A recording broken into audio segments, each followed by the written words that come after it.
More than 4,000 Russian tanks and over 13,000 armored vehicles have now been visually confirmed as lost since the war in Ukraine began. Those numbers alone are shocking, but they tell only part of the story. The real concern for Moscow is not simply the number of vehicles destroyed. The deeper problem is what those losses reveal about the future of Russia's military power. For decades, Russia relied on one of the largest armored reserves in the world. Thousands of tanks, armored personnel carriers, infantry fighting vehicles, and support vehicles sat inside massive storage depots inherited from the Soviet Union. These reserves were supposed to guarantee Russia's ability to fight a long war even after suffering heavy battlefield losses. Military planners believed that no matter how many vehicles were destroyed, there would always be another tank waiting in storage. But after years of fighting in Ukraine, that assumption is beginning to face its greatest test. When Russia launched its invasion, it entered the conflict with an enormous numerical advantage in armored vehicles. The country possessed thousands of active tanks and an even larger reserve stored across military facilities stretching from western Russia to deep inside the country. For decades, these stockpiles represented one of Moscow's greatest military strengths. The logic behind them was simple. If war ever erupted on a large scale, Russia could absorb losses and continue fighting by pulling replacement vehicles from storage. This strategy was rooted in Soviet military thinking, which emphasized large mechanized formations capable of sustaining operations even after suffering significant casualties. In theory, the reserve gave Russia endurance. It provided depth. It ensured that battlefield losses would not immediately cripple military operations. For years, many military analysts believed these reserves were almost impossible to exhaust. Satellite images showed enormous storage depots containing rows of tanks stretching across vast areas. T-72 tanks sat beside T-80s. Older T-62s remained preserved for emergencies. Some facilities contained vehicles that had not moved for years. On paper, the numbers looked overwhelming. Compared to most countries, Russia appeared to possess an almost endless supply of armored vehicles. But there was an important detail hidden beneath those impressive numbers. A tank sitting in storage is not necessarily a combat-ready tank. Many vehicles require maintenance. Others need replacement parts. Some have aging electronics, worn engines, damaged optics, or outdated communications systems. Bringing an old vehicle back into service can take time, money, and manpower. As the war continued, this reality became increasingly important. In the early stages of the conflict, Russia could replace losses relatively easily. Damaged units could receive replacement vehicles from storage. Tanks destroyed near the front could be replaced by older models removed from reserve depots. Infantry fighting vehicles and armored personnel carriers could be repaired or substituted with other platforms. For a time, the system appeared capable of sustaining operations despite significant losses. But attrition has a way of changing military calculations. Every destroyed vehicle must eventually be replaced. Every replacement reduces the size of the reserve. Every month of fighting places additional strain on logistics, maintenance facilities, and storage depots.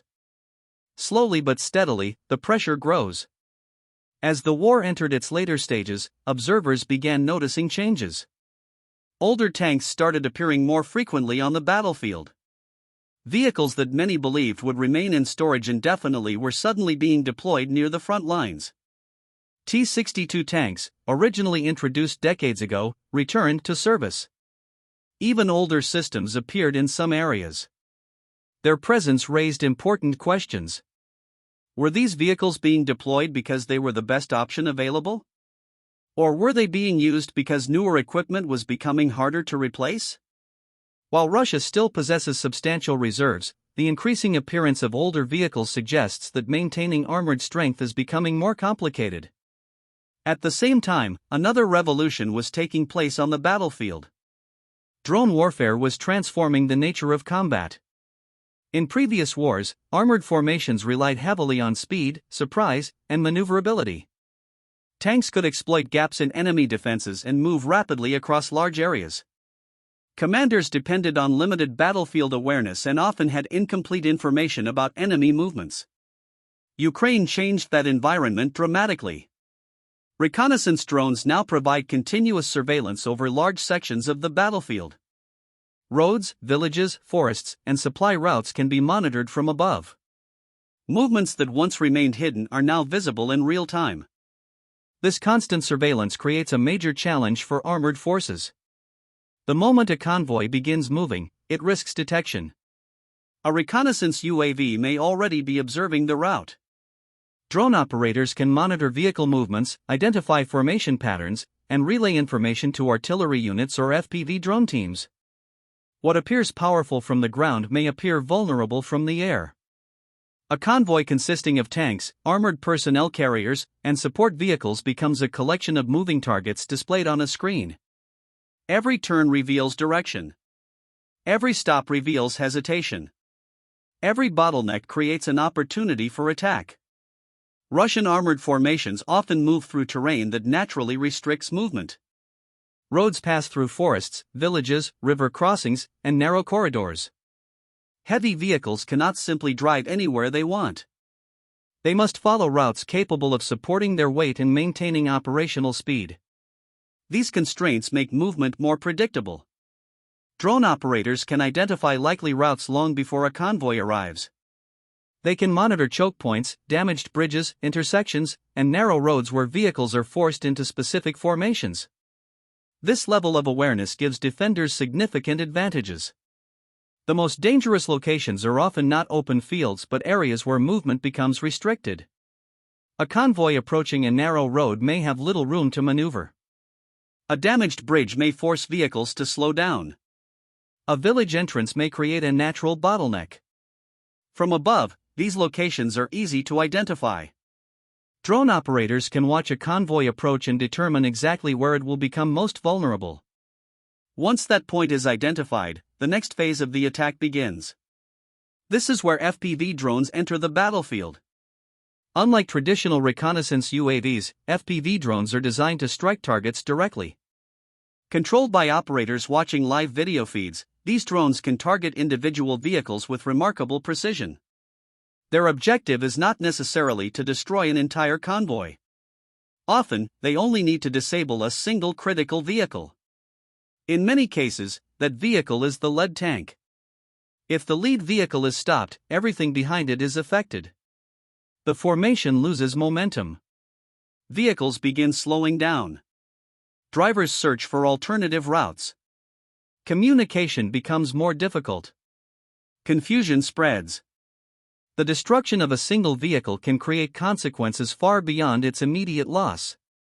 A disabled tank blocking a narrow road can trap every vehicle behind it. Some crews may attempt to maneuver around the obstacle. Others may stop and wait for instructions. Support vehicles carrying ammunition or fuel may become trapped inside the formation. Infantry carriers may lose spacing. The entire assault begins losing cohesion. This is exactly the scenario that Ukrainian forces seek to create. Rather than destroying every vehicle individually, they focus on disrupting the formation itself. Once the convoy stops moving efficiently, additional weapons systems can exploit the situation. And this is where the battlefield becomes even more dangerous for Russian armored units. Once a convoy loses momentum, Ukraine's battlefield strategy enters its most dangerous phase. Reconnaissance drones continue monitoring the formation from above, providing real-time updates to commanders and artillery crews. Every vehicle position can be tracked. Every attempt to reorganize becomes visible. Every delay creates additional opportunities for attack. What makes this approach so effective is the combination of multiple systems working together. A drone operator identifies a target. An FPV drone disables a critical vehicle. Artillery receives updated coordinates. Additional drones observe the results and adjust targeting information. The process repeats continuously, creating a deadly cycle that can turn a powerful armored assault into a stalled and vulnerable formation within minutes. This integration of drones and artillery represents one of the most significant military innovations of the war. In previous conflicts, artillery often relied on forward observers, maps, radio communications, and delayed intelligence. Today, a drone can provide live battlefield awareness directly to artillery units. Operators can watch shells impact near a target and immediately provide corrections. If a convoy changes direction, updated coordinates can be transmitted almost instantly. This dramatically increases accuracy and reduces reaction times. For armored formations attempting to maneuver under fire, these improvements create serious challenges. The impact becomes even greater when artillery begins targeting trapped vehicles.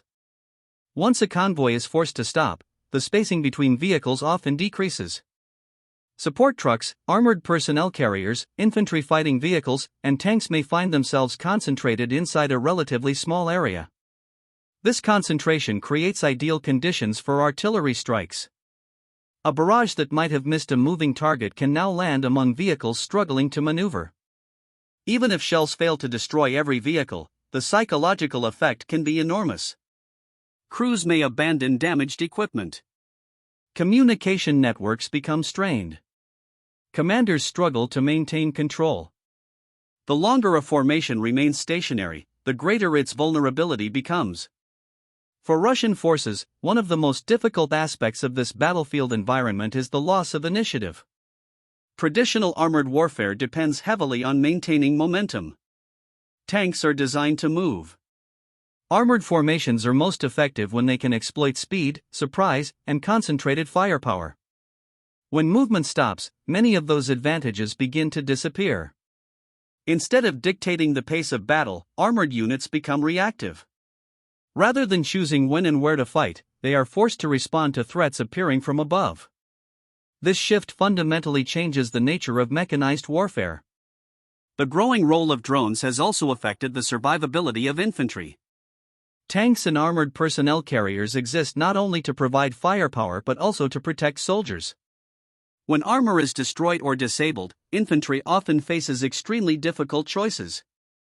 Remaining inside a damaged vehicle can be dangerous, especially if ammunition or fuel ignites. Leaving the vehicle may expose troops to artillery fire, drone attacks, or small arms fire. Soldiers may attempt to take cover in nearby trenches, forests, or damaged buildings. However, drones continue observing the battlefield. Movements that once might have gone unnoticed can now be tracked from above. This constant surveillance reduces opportunities for concealment and increases risks for dismounted troops.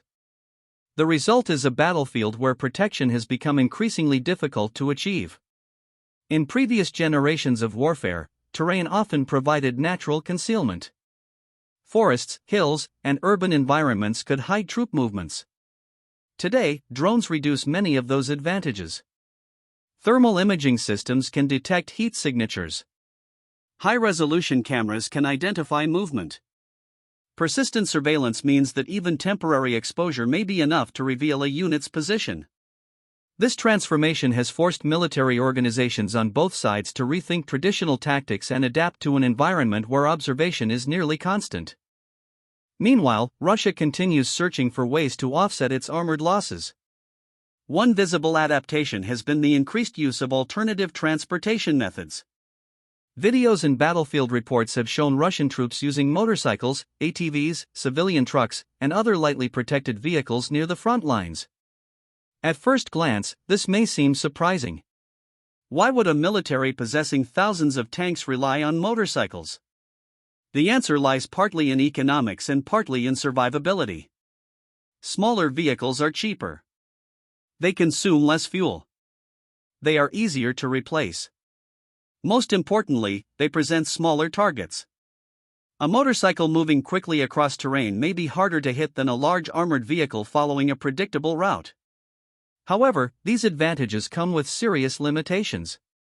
Light vehicles provide little protection against artillery fragments, small arms fire, mines, or drone attacks. A tank crew benefits from armor designed to withstand significant battlefield threats. A motorcycle rider does not. While these vehicles may improve mobility in certain situations, they cannot replace the protection offered by armored platforms. This creates a difficult trade-off between mobility and survivability. Commanders must balance the need to move troops quickly against the risks associated with reduced protection. Another factor influencing Russian operations is the growing challenge of maintaining older vehicles. As more tanks are removed from storage, maintenance demands increase. Some vehicles have remained inactive for years or even decades. Engines may require rebuilding. Electronics may need replacement. Spare parts become increasingly important. Restoring older equipment to combat-ready condition requires skilled personnel, industrial capacity, and time. While Russia possesses significant defense industrial capabilities, sustaining a long war places continuous pressure on production and repair facilities. Satellite imagery has provided glimpses into these challenges. Analysts studying storage depots have observed changes over time. Areas once filled with armored vehicles now contain visible gaps. Some facilities appear to have transferred large numbers of vehicles for refurbishment or deployment. Others show signs of ongoing activity as equipment is prepared for service. Interpreting these images is not always straightforward. A missing tank does not necessarily mean it has been destroyed. It may have been repaired, upgraded, relocated, or assigned to a combat unit. Nevertheless, the overall trend highlights the importance of reserves in sustaining military operations. The question facing military planners is not whether Russia still possesses armored vehicles. It clearly does. The more important question is whether those vehicles can be maintained, repaired, and deployed quickly enough to offset ongoing losses. Quantity remains important, but modern warfare demands more than numbers alone. Combat effectiveness depends on training, logistics, maintenance, communications, and battlefield awareness. A tank that cannot move, communicate, or receive support contributes little to military operations regardless of how impressive it appears on paper. As the conflict continues, both sides are learning valuable lessons about the future of warfare. Drones have demonstrated their ability to influence battles at every level. From strategic reconnaissance to tactical strikes, unmanned systems now play a central role in military operations.